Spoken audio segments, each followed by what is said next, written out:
बिस्मिल्लाहिर्रहमानिर्रहीम ګرانو ملګرو تاسو ته په لرن انګلیش ان پښتو چینل کې په هراله او ستړي مشو یم ملګرو په نننی کلاس کې به تاسو ته هغه سیزونه د کوم کم چې موږ تاسو ته په نظر راځي یعنی زه په نورو کلاسونو کې هم تاسو ته هغه ټول او کیبلری راوړم یعنی کم سی چې تاسو ته په نظر راځي نو هغه به تاسو له په انګلیسي کې هم درځي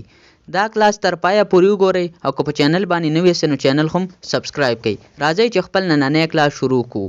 پهلنی ټکی موږ سره اسه دی بیسن د لاسونو وینځلو ځای یعنی په کوم ځای کې چې موږ لاسونه وینځو هغې ته وایي بیسن بولسټر چې کومه دی دا وایي تکیه ته یعنی کوم څیز ته چې موږ ډډه وهو بکټ بالټۍ د اوبو بالټۍ ته په انګلیش کې موږ بکټ ویلی شو ایور لوټه یعنی په کوم څیز باندې چې موږ اودس کوو هغې ته په انګلیش کې وایي ایور باول چې کومه دی دا وایي ډونګې ته ډونګې ته هم ویلی شو دا موږ یو کاسې شانته ته هم ویلی شو پیلو تکیه پیلو چې کومه دی دا هم تکیه ته وایي یعنی کوم څیز ته چې موږ ډډه وهو پلیټ تالې ته په انګلیش کې وایي پلیټ بیلنس تلې ته په انګلیش کې ویلی شي بیلنس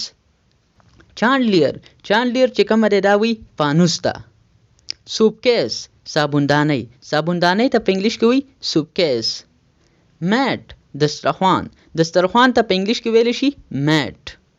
باسکټ ټوکرۍ ته په انګلیش کې ویلی شي باسکټ یعنی په کوم څیز کې چې موږ ګندګي وغیره اچو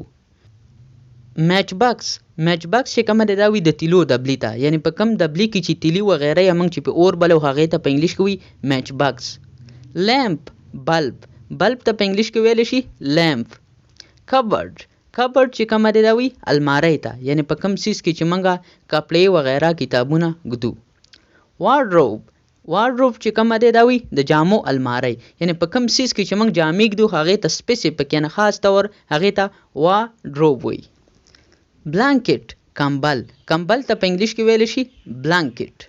سلک ریخمو ته په انګلیش کې ویلی شي سلک یعنی موږ دا د ریخمو کپړه ده یا دا ریخم دي نو دغې ته په انګلیش کې ویلی شي سلک سکاف چې کومه دی دا لوپټي ته وایي کومه لوپټه چې موږ په سر باندې اچو زنانه یې چې هغې ته په انګلیش کې وایي سکاف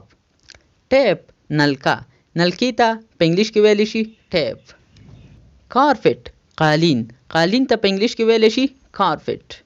مفلر ګلوربند یعنی کوم څیز چې ورکوټی شانتی څادر پرنګي هغه موږ کله اکثر په ژمي کې اچو هغې ته په انګلیش کې ویلی شي موفلر یعنی موږ چې ورته په پښتو کې ګلوربند هم ویلی شو ویلوټ محمل یعنی موږ ویل که دا محمل دي نو دې ته په انګلیش کې ویلی شي ویلوټ کویلټ بړستن ته په انګلیش کې ویلی شي کویلټ کلوز چې کومه دی دا وایي لونګ ته یعنی موږ وی دا لونګ دی هغې ته په انګلیش کې وایي کلوز کرټنز پردې یعنی په کوټه کې چې کومې پردې لګېدلې دي ته په انګلیش کې ویلی شي کرټنز مګ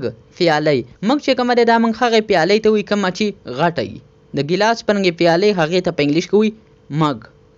فلاور ویس ګلدستې ته په انګلیش کې وایي فلاور ویس یعنی ډېر ګلونه چې په یو ځای باندې راجمع شي دې ته په انګلیش کې وایي فلاور ویس ملګرو دا زمونږ نننی کلاس چې پای ته ورسېدو انشاءالله تاسو سره به په یو بل نوي کلاس کې ملاقات کیږي تر هغې وخته پورې ما اجازت راکئ ما په خپلو دواګانو کې یاد ساتئ او د خپل ځان هم ډېر خیال ساتئ ملګرو زما کوشش دا دی چې تاسو ته کوم څیزونه په نظر راځي هغه ټول به زه تاسو ته په انګلیسۍ کې هم زده کوم